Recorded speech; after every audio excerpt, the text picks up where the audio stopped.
Hi friends, welcome to our channel KR info. Friends, ఈరోజు అయితే మనం ప్రధానమంత్రి formalization of micro food processing enterprises scheme అని చెప్పి పిఎంఎఫ్ఎంఈ స్కీమ్ అనమాట. ఇది ఈ స్కీమ్ గురించి అయితే మనం తెలుసుకుందాం. అంటే ఫుడ్ ప్రాసెసింగ్ యూనిట్ల కోసం సబ్సిడీతో అయితే ఈ స్కీమ్ని అయితే ఇవ్వడం జరుగుతుంది. చూడండి ఫ్రెండ్స్, ఈ వీడియోని అయితే మీరు ఫుల్గా చూడండి. చూసి నచ్చిన తర్వాత సబ్స్క్రైబ్ చేయండి, లైక్ చేయండి.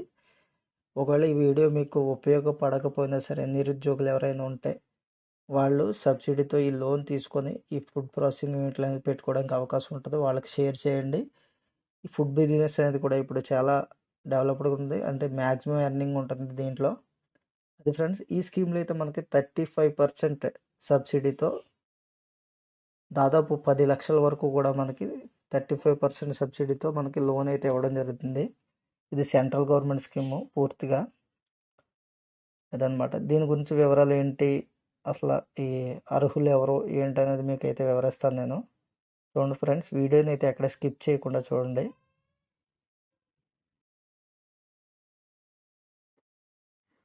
చూడండి ఫ్రెండ్స్, ఇది మైక్రో ఎంటర్ప్రైజెస్ ఇన్ ఫుడ్ ఇండస్ట్రీకి సంబంధించి అనమాట ఈ స్కీమ్ అయితే. మెయిన్ ఈ ఫుడ్ ప్రాసెసింగ్ యూనిట్స్ మనం పెట్టుకోవడం ద్వారా కూడా మనం మ్యాక్సిమం ఎర్నింగ్ అనేది చేసుకోవచ్చు.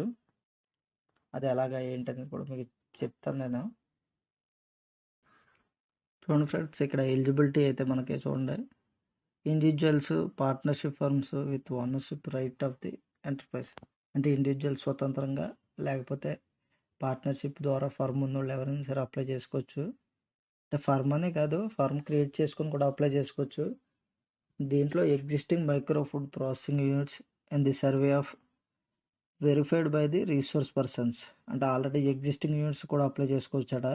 చూడండి, ఎవరైతే అప్లై చేసుకున్న వాళ్ళు ఉన్నారో వాళ్ళకి 18 సంవత్సరాలు అయితే నిండి ఉండాలి. మినిమం 8th క్లాస్ అయితే చదివి ఉండాలన్నమాట. చాలా తక్కువ ఇచ్చాడు ఎడ్యుకేషన్ క్వాలిఫికేషన్ కూడా. Only 1 person from the 1 family is eligible. అంటే ఒక్క కుటుంబానికి ఒక వ్యక్తి మాత్రం ఎలిజిబుల్. అంటే ఒక భార్య పేరు మీద అప్లై చేసుకుంటే భర్తకి కానీ ఇంకెవరికి ఉండదన్నమాట. అలా ఒక కుటుంబానికి ఒకరికి మాత్రమే అప్లయింగ్ అనమాట ఇది. చూడండి, support to food processing units అని ఇచ్చాడు ఇక్కడ చూడండి క్లియర్గా. Credit linked grant at 35% of the project cost with maximum grant up to ₹10 lakh. 10 లక్షల వరకు అయితే మనకి 35% సబ్సిడీతో అయితే ఈ స్కీమ్ అనేది వర్తిస్తుంది. చూడండి, ఎవరు ఎస్హెచ్జీస్, FPOs, cooperatives for capital expenditure with maximum limit అంటే 10 lakhs వరకు అయినా వస్తుంది. ఇంకా అంతమించి రాదనమాట 35%.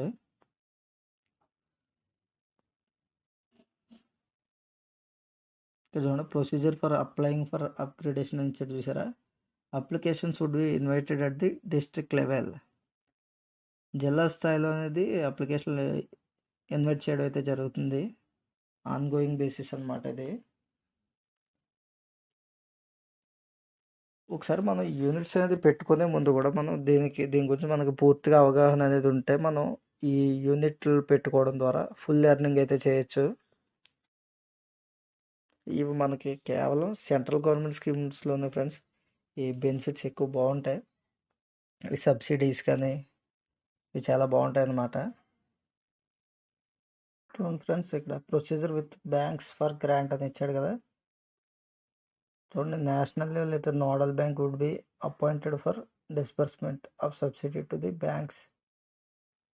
నోడల్ బ్యాంక్ ఉంటుంది అనమాట. అవి ఈ ప్రాసెస్ కూడా ఎలా ఉంటుందంటే మనకి ఫస్ట్ మనం అప్లై చేసుకున్న తర్వాత అది వాళ్ళు డిస్ట్రిక్ట్ కమిటీ అనేది సెలక్షన్ అయిన తర్వాత మొత్తం ప్రాసెస్ అయిన తర్వాత కూడా వాళ్ళే మనకి బ్యాంక్స్కి అయితే పంపించడం జరుగుతారు. మనం ఏ బ్యాంక్ కోరుకుంటే ఆ బ్యాంకే.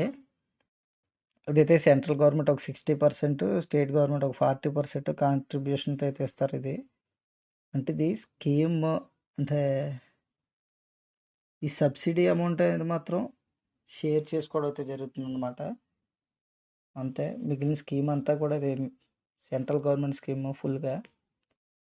ఇది అప్గ్రేడేషన్కి సంబంధించి ఇటువైపు ఇచ్చారు చూడండి. అప్గ్రేడేషన్కి పెట్టుకోవడానికి ఇండివిజువల్ కేటగిరీలో అయితే individual micro food processing unit would be extended credit linked capital subsidy 35% వరకు అప్ టు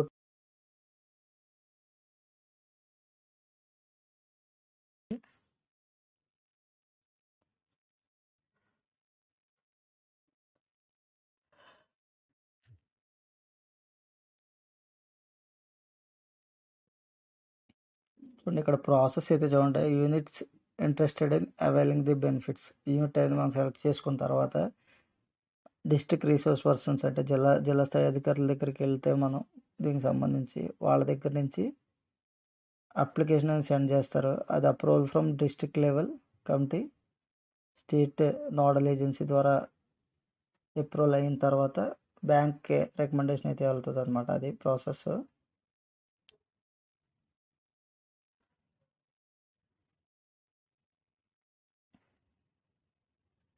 ఇక్కడ ఎస్హెచ్జి గ్రూప్స్ అంటే సెల్ఫ్ హెల్ప్ గ్రూప్స్కి సీడ్ క్యాపిటల్ ఎలా ఇస్తారు అనేది కూడా ఇక్కడ క్లియర్గా ఇవ్వడం జరిగింది.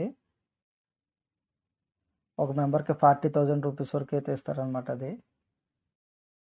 అదే చెప్తున్నారు ఇక్కడ.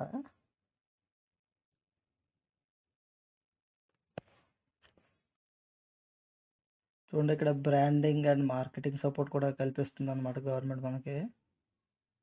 Capacity building and research.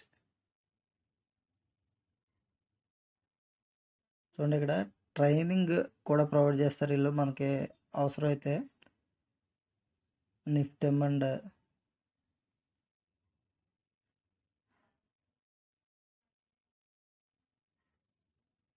Training ఏ విధంగా ప్రొవైడ్ చేస్తారంటే ఇక్కడ ఫ్లో చార్ట్ కూడా చూడండి మీరు.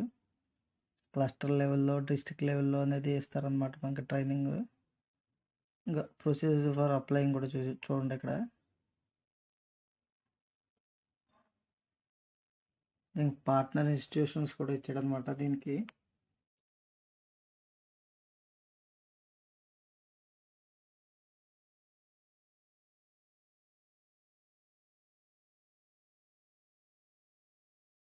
ఇది ఇంప్లిమెంటేషన్ మానిటరింగ్ మెకానిజం అనమాట. ఈ విధంగా ఉంటుంది అనమాట.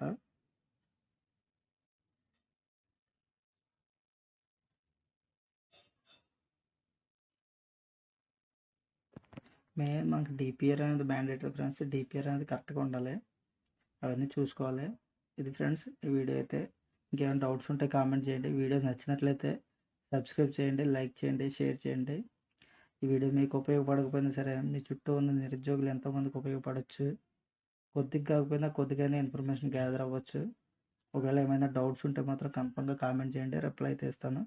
Thank you friends. Thank you for watching.